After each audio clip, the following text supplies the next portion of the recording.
हरि ओम्। सदाशिवसमारम्भाम् शङ्कराचार्यमध्यमाम् अस्मदाचार्यपर्यन्ताम् वन्दे ഗുരുപരമ്പരാ. ഓം. ഇന്ന് നമ്മൾ കാണാൻ പോകുന്ന 44-ാമത്തെ ശ്ലോകത്തിലെ വൈകുണ്ഠ, പുരുഷ, പ്രാണഹ, പ്രാണത എന്നിങ്ങനെ 4 നാമങ്ങളാണ്. ശ്ലോകം ഇങ്ങനെയാണ്: വൈകുണ്ഠഃ പുരുഷഃ പ്രാണഃ പ്രാണതഃ പ്രണവഃ പൃഥുഃ ഹിരണ്യഗർഭഃ ശത്രുഘ്നോ വ്യാപ്തോ വായുരഥോഷജഃ. ഇതിലെ വൈകുണ്ഠ എന്ന നാമമാണ് ആദ്യം കാണുന്നത്. ഇത് 405-ാമത്തെ നാമമാണ്. വൈകുണ്ഠം എന്നാൽ തടസ്സങ്ങൾ ഇല്ലാത്തവൻ എന്നോ അല്ലെങ്കിൽ തടസ്സങ്ങൾ ഉണ്ടാക്കുന്നവൻ എന്നോ അർത്ഥമാകാം. ഇവിടെ നമ്മൾ എടുക്കുന്നത് വൈകുണ്ഠം എന്ന് പറയുന്ന ഒരു ലോകത്തിനെയല്ല.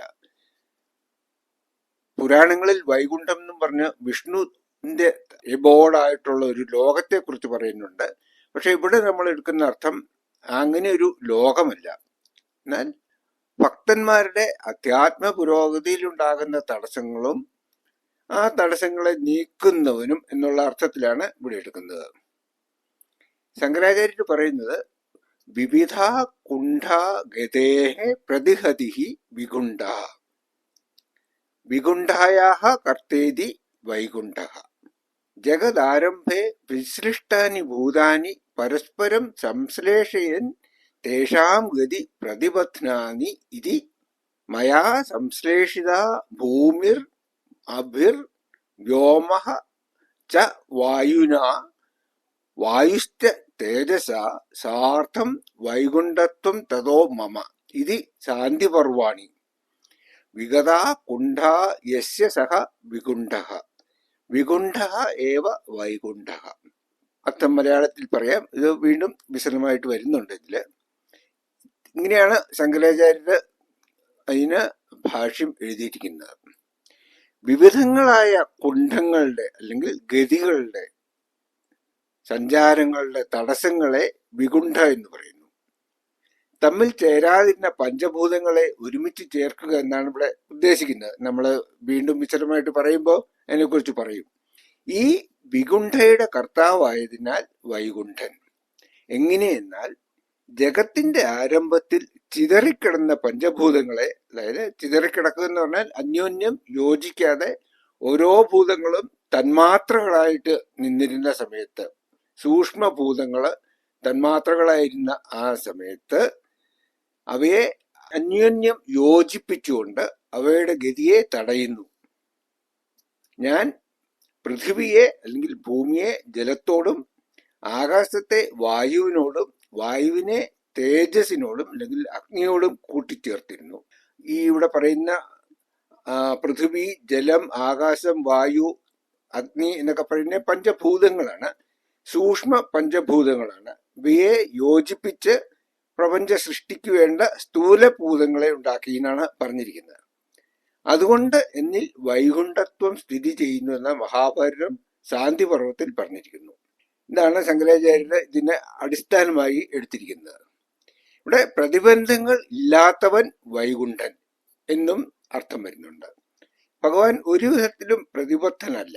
കുണ്ഠം എന്നാൽ തടസ്സം എന്നാണ് അർത്ഥം. തന്റെ സങ്കല്പം കൊണ്ട് മാത്രം ലോകത്തെ സൃഷ്ടിക്കുന്നതിനാൽ ഭഗവാൻ എല്ലാവിധ തടസ്സങ്ങളിൽ നിന്നും മുക്തനാണ്. ഭഗവാന് പ്രപഞ്ച സൃഷ്ടിക്ക് വേണ്ടി യാതൊന്നും ചെയ്യേണ്ട ആവശ്യമില്ല. ഭഗവാന്റെ സങ്കല്പ മാത്രയിൽ സൃഷ്ടികളെല്ലാം നടന്നു കഴിയും. അപ്പോൾ അവിടെ ഒരു പ്രോസസ് ഇല്ലാത്തത് കൊണ്ട് തന്നെ അതിന് യാതൊരു തടസ്സങ്ങളും ഉണ്ടാകില്ല. അതുകൊണ്ടാണ് ഭഗവാനെ വൈകുണ്ഠൻ എന്ന് വിളിക്കുന്നത്. വികുണ്ഠം എന്നാൽ പലതരത്തിലുള്ള തടസ്സങ്ങളാണ്. നമുക്ക് ജീവിതത്തിൽ നേരിടേണ്ടി വരുന്ന തടസ്സങ്ങളെയെല്ലാം വികുണ്ഠം എന്ന് പറയാം. പല പല തടസ്സങ്ങളും നമുക്ക് ഉണ്ടാവാറുണ്ടല്ലോ. നമ്മൾ സിമ്പിളായിട്ട് എടുത്താൽ നമ്മുടെ റോഡിൽ കൂടെ സഞ്ചരിക്കുമ്പോൾ തന്നെ എന്തൊക്കെ തരത്തിലുള്ള കുണ്ടുകളും കുഴികളും ട്രാഫിക് പ്രോബ്ലംസും എല്ലാം നേരിടുന്നുണ്ട്. പല സ്ഥലത്തും വഴി തന്നെ കാണില്ല. നമ്മൾ കുഴി കൂടിയായിരിക്കും പോകുന്നത്. പ്രത്യേകിച്ച് നാട്ടിലെ കാര്യമാണെങ്കിൽ പറയാനുമില്ല. ഇതൊക്കെ നമ്മുടെ ഡെയിലി ലൈഫിലെ നിസാരമായ തടസ്സങ്ങളാണ്. അപ്പോൾ പിന്നെ ഒരു ജീവിതം മുഴുവൻ ജീവിച്ച് തീർക്കുകയാണെങ്കിൽ എത്രയെത്ര തടസ്സങ്ങൾ ഉണ്ടാകും. ഭഗവാനാണ് ഈ തടസ്സങ്ങളെല്ലാം സൃഷ്ടിക്കുന്നത്. ഇവിടെ നമ്മൾ തടസ്സം എന്ന് പറയുന്നത് സാധാരണ ജീവിതത്തിലെ തടസ്സങ്ങളെക്കാൾ കൂടുതലായി അധ്യാത്മ ജീവിതത്തിലേക്ക് അല്ലെങ്കിൽ സ്പിരിച്വൽ ലൈഫിലേക്ക് ഒരു സ്പിരിച്വൽ ഇംപ്രൂവ്മെന്റ് ഉണ്ടാകാനുള്ള ആ മാർഗത്തിലെ തടസ്സങ്ങളെയാണ് പ്രധാനമായിട്ടും നമ്മളിവിടെ ഉദ്ദേശിക്കുന്നത്. ഈ തടസ്സങ്ങളെല്ലാം നീക്കുന്നതും ഭഗവാൻ തന്നെയാണ്. എന്തിനാണ് തടസ്സങ്ങൾ ഉണ്ടാക്കുന്നത്? നമ്മുടെ ജീവിതത്തിൽ തടസ്സങ്ങൾ ഉണ്ടാകുമ്പോൾ നമ്മൾ ഭഗവാനിലേക്ക് തിരിയും. ഒരാൾക്ക് നല്ല സംസ്കാരങ്ങളും കുറച്ച് പുണ്യമൊക്കെ ഉണ്ടെങ്കിൽ തടസ്സങ്ങൾ നീങ്ങിക്കഴിയുമ്പോൾ അവൻ ഭഗവാനെ കുറിച്ച് കൂടുതൽ അറിയാൻ കൂടുതൽ പ്രയത്നിക്കും. പുണ്യമൊന്നുമില്ല, സാധാരണ വെറും ജീവിതത്തിൽ മാത്രമാണ്, വെറും ലൗകിക സുഖത്തിൽ മാത്രം മുഴുകി കഴിയുന്നവരാണെങ്കിൽ ഇത്തരം പ്രതിബന്ധങ്ങളൊക്കെ ഉണ്ടാകുമ്പോൾ ഒരു റിബൽ ആകാനോ അല്ലെങ്കിൽ അക്രമാസക്തനാകാനോ അങ്ങനെയൊക്കെയുള്ള ചാൻസ് ഉണ്ട്. എന്നാൽ കുറച്ച് പുണ്യവും കുറച്ച് സംസ്കാരവും പക്വതയും ഒക്കെ ഉള്ള ആൾക്കാണെങ്കിൽ ഭഗവാനെ ആശ്രയിക്കുന്നത് വഴി ഭഗവാനിലേക്ക് കൂടുതൽ ശ്രദ്ധ തിരിയാനും നമ്മുടെ ആധ്യാത്മിക ജീവിതം തുടങ്ങാനുമുള്ള ചാൻസുകൾ ഉണ്ടാകും. അങ്ങനെ അവനൊരു ജിജ്ഞാസു ഭക്തനായി മാറും. ആർത്തഭക്തനിൽ നിന്ന് അർത്ഥാർത്ഥി ഭക്തനും ജിജ്ഞാസു ഭക്തനുമായി മാറിക്കഴിഞ്ഞാൽ പിന്നെ അധികം കാലതാമസമില്ലാതെ അവനൊരു ജ്ഞാനീയ ഭക്തനായി തീരുകയും ചെയ്യും. അങ്ങനെ അവന്റെ മോക്ഷത്തിലേക്ക് അത് നയിക്കും. ഇതിനു വേണ്ടിയിട്ടാണ് തടസ്സങ്ങൾ ഉണ്ടാക്കുന്നത് ഭഗവാൻ. ഭാഗവതത്തിൽ കൃഷ്ണൻ പറയുന്നുണ്ട്, യസ്യാഹമനുഗൃഹ്ണാമി ഹരിഷ്യേ തഥനം ശനൈഹി തദോഹനം ത്യജന്ത്യസ്യ സ്വജനാ ദുഃഖ ദുഃഖിതം. അതായത് ലൗകിക സുഖങ്ങളോട് അമിതമായ ആസക്തിയുള്ള ഭക്തന്മാരെ അനുഗ്രഹിക്കുന്നതിനായി താൻ അവനിൽ നിന്ന് എല്ലാം പിടിച്ചെടുക്കും.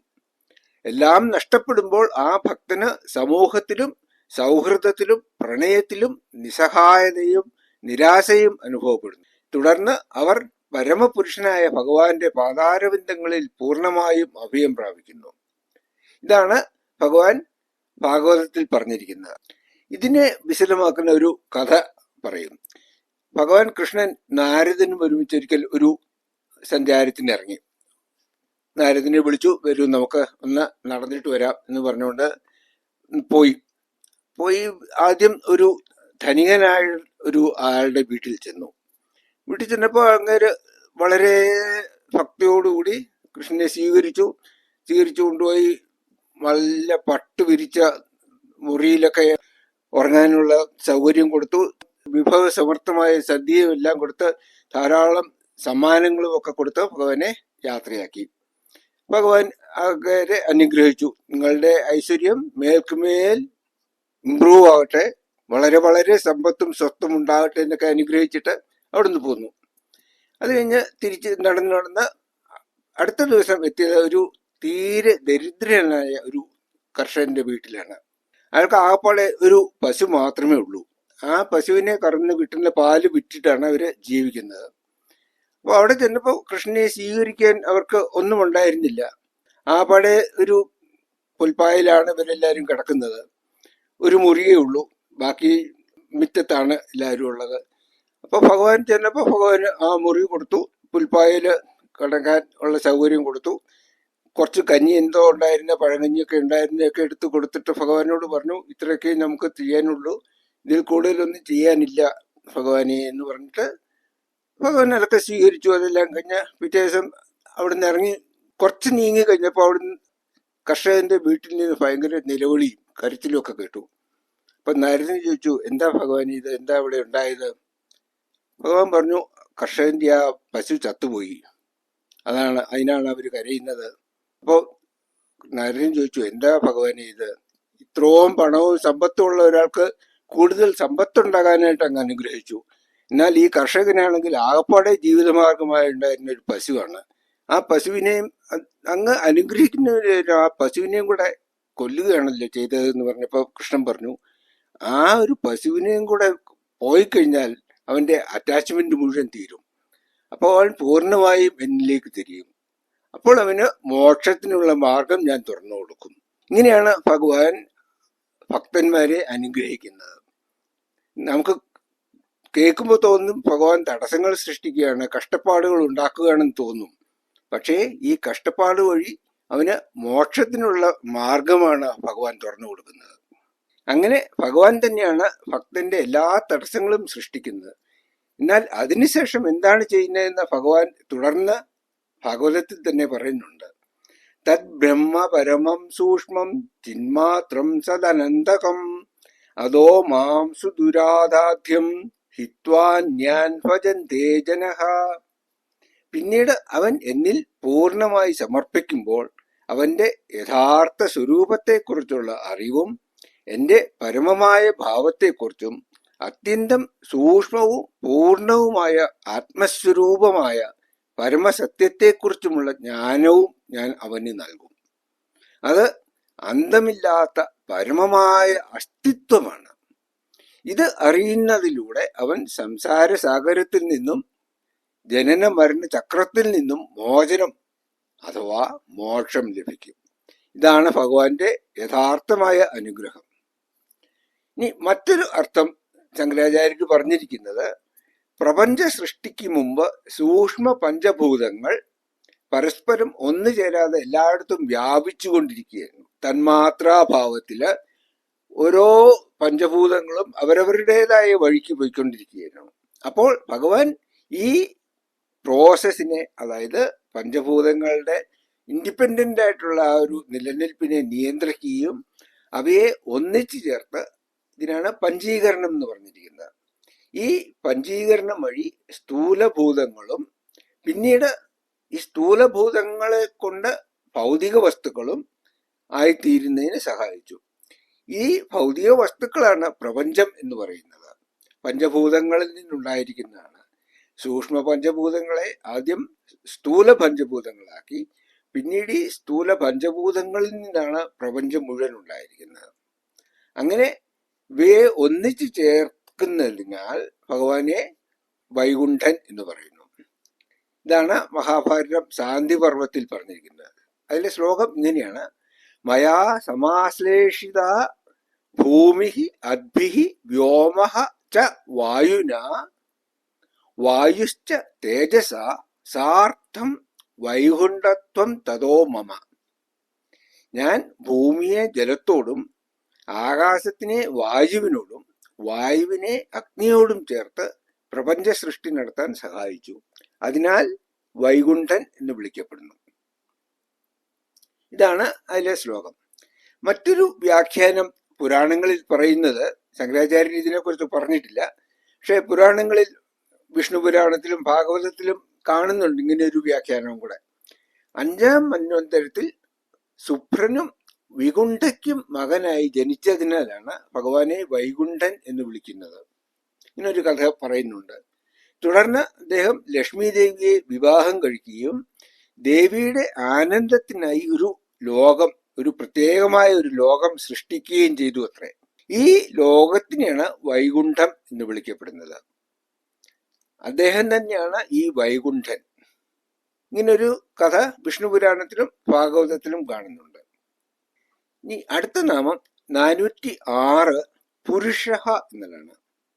ഈ നാമം 14ാമത്തെ നാമമായി നമ്മൾ ഒരിക്കൽ കണ്ടതാണ്. ശരീരത്തിൽ വസിക്കുന്നവൻ അല്ലെങ്കിൽ പുരത്തിൽ വസിക്കുന്നവൻ ആണ് പുരുഷൻ. മറ്റൊരർത്ഥം പാപങ്ങളെ നശിപ്പിക്കുന്നവൻ എന്നാണ്. ശങ്കരാചാര്യർ പറഞ്ഞിരിക്കുന്നത്, സർവസ്മാത് പുരാ സദനാത് സർവപാപസ്യ സാധനാത് വാ പുരുഷഃ സ യത് പൂർവോ അസ്മാത് സർവസ്മാത് സർവാൻ പാപ്മന ഔഷധ് തസ്മാത് പുരുഷഃ ഇതി ശ്രുതേ പുരി ശയനാത് വാ പുരുഷഃ. അത് രണ്ടാമത്തെ അർത്ഥമാണ്. സവാ അയം പുരുഷഃ സർവാസു പൂഷു പൂരിശയഃ ഇതി ശ്രുതേ.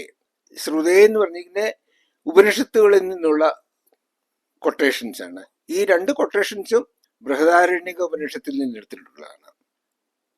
നമ്മൾ അതിന്റെ വിസ്തരിച്ച് പറയുമ്പോൾ അതിനെക്കുറിച്ച് പറയാം.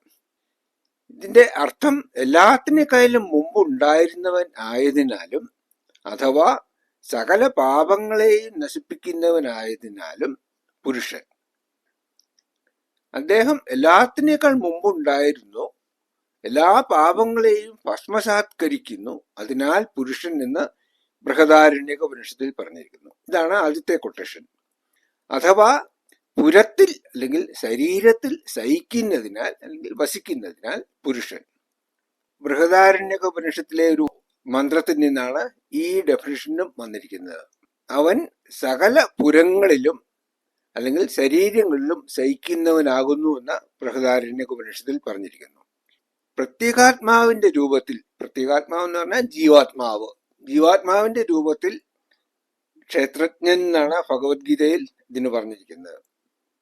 പ്രത്യേകാത്മാവിന്റെ രൂപത്തിൽ സകല ശരീരങ്ങളിലും വസിക്കുന്നതിനാൽ അല്ലെങ്കിൽ സഹിക്കുന്നതിനാൽ ഭഗവാനെ പുരുഷൻ എന്ന് വിളിക്കുന്നു. സകല പാപങ്ങളും നശിപ്പിക്കുന്നവനാകയാലും പുരുഷനാണ്. ഇതാണ് ശങ്കരാചാര്യരുടെ ആദ്യത്തെ ഡെഫിനിഷൻ. 14ാമത്തെ നാമമായിട്ട് ഇതേ നാമം തന്നെ ഒരിക്കൽ കണ്ടു. ഇത് കൂടാതെ പ്രധാന പുരുഷേശ്വര എന്ന 20ാമത്തെ നാമവും പുരുഷോത്തമ എന്ന 24ാമത്തെ നാമവും ഇതുപോലെ സെയിം ഐഡിയ തന്നെയാണ് കൺവേ ചെയ്യുന്നത്. ഈ ഒരു നാമത്തിന്റെ പ്രാധാന്യമാണ് ഇത് കാണിക്കുന്നത്. 2-3 പ്രാവശ്യം റിപ്പീറ്റ് ചെയ്യുന്നുണ്ട്, പല വിധത്തിലും ഇതിനെ റിപ്പീറ്റ് ചെയ്യുന്നുണ്ട്.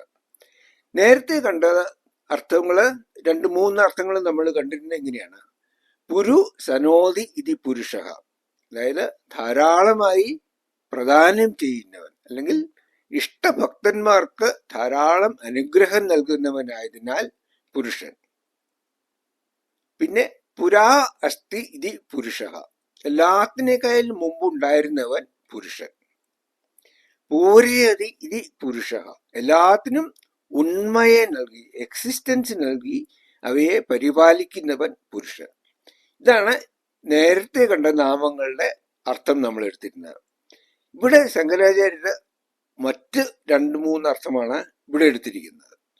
സർവസ്മാത് പുരാ സദനാഥ്, ഇത് നേരത്തെ കണ്ട അർത്ഥം തന്നെയാണ്, എല്ലാത്തിനേക്കാളും മുമ്പുണ്ടായിരുന്നവൻ എന്ന അർത്ഥമാണ്. പക്ഷെ ഇത് വേറൊരു ശ്രുതിയിൽ നിന്ന് കോട്ട് ചെയ്തിട്ടാണ് ഇവിടെ അതിന്റെ അർത്ഥം ഡിറൈവ് ചെയ്തിരിക്കുന്നത്. അടുത്തത് സർവപാപസ്യ സാധനാത്, സർവ പാപങ്ങളെയും നശിപ്പിക്കുന്നവൻ. പുരി സയനാത് പുരുഷ, എല്ലാ ജീവന്റെയും ഉള്ളിൽ അല്ലെങ്കിൽ ശരീരത്തിൽ സഹിക്കുന്നതിനാൽ പുരുഷൻ. ക്ഷേത്രജ്ഞം ഇല്ലേ, എല്ലാ ക്ഷേത്രങ്ങളിലും വസിക്കുന്ന ക്ഷേത്രജ്ഞൻ ഞാൻ തന്നെയാണെന്ന് ഭഗവാൻ കൃഷ്ണൻ ഗീതയിൽ പറഞ്ഞിട്ടുണ്ട്. ക്ഷേത്രജ്ഞം ചാവിമാം വിദ്ധി സർവക്ഷേത്രേഷു ഭാരത. അങ്ങനെ അതാണ് ഇവിടുത്തെ പുരുഷൻ. ഈ വ്യാഖ്യാനങ്ങളെ സമർത്ഥിക്കാനായി, അതായത് ഇതിന് സപ്പോർട്ട് നൽകാനായിട്ട് ബൃഹദാരണ്യക ഉപനിഷത്തിൽ നിന്ന് 2 മന്ത്രങ്ങൾ ആചാര്യസ്വാമികൾ ഉദ്ധരിക്കുന്നുണ്ട്. സ യത് പൂർവോ അസ്മാത് സർവസ്മാത് സർവാൻ പാപ്മന ഔഷത് തസ്മാത് പുരുഷ. അതായത് യത് പൂർവോ അസ്മാത് എന്ന് പറഞ്ഞാൽ എല്ലാത്തിനേക്കാൾ മുമ്പുണ്ടായിരുന്നത്. സർവസ്മാത് സർവാൻ പാപ്മന ഔഷധ് എന്ന് പറഞ്ഞാൽ എല്ലാവരുടെയും എല്ലാ കാലത്തും എല്ലായിടത്തും ഉള്ള പാപങ്ങളെ നശിപ്പിക്കുന്നതിനാലും പുരുഷനാകുന്നു. ഇതാണ് ആദ്യത്തെ അർത്ഥത്തിന്റെ സപ്പോർട്ട്. അടുത്തത് സവാ അയം പുരുഷ സർവാസു പൂഷു പൂരിശയാ, എല്ലാവരുടെയും ഉള്ളിൽ വസിക്കുന്നു എന്നതിനാൽ ഭഗവാനെ പുരുഷൻ എന്ന് പറയുന്നു. ഇങ്ങനെ 2 കൊട്ടേഷനാണ് ശങ്കരാചാര്യര് കൊടുത്തിരിക്കുന്നത്. അടുത്ത നാമം 407ാമത്തേത് പ്രാണഹ അല്ലെങ്കിൽ പ്രാണൻ എന്നതാണ്. ഈ നാമവും നമ്മൾ 66ാമത്തെ നാമത്തിലും 320ലും കണ്ടതാണ്. ഇവിടെ പ്രാണശക്തി അല്ലെങ്കിൽ ജീവൻ എന്നാണ് ഈ നാമത്തിന്റെ അർത്ഥമെടുക്കുന്നത്. ശങ്കരാചാര്യർ പറഞ്ഞിരിക്കുന്നത് പ്രാണിനി ക്ഷേത്രജ്ഞ രൂപേണ പ്രാണാത്മന ചേഷ്ടയൻ വാ പ്രാണഹ ചേഷ്ടാം കരോതി ശ്വസനരൂപി ഇതി വിഷ്ണുപുരാണേ. ശങ്കരാചാര്യർ വ്യാഖ്യാനം കൊടുക്കുന്ന പല നാമങ്ങൾക്കും അതിന്റെ സപ്പോർട്ട് കൊടുക്കുന്നുണ്ട്.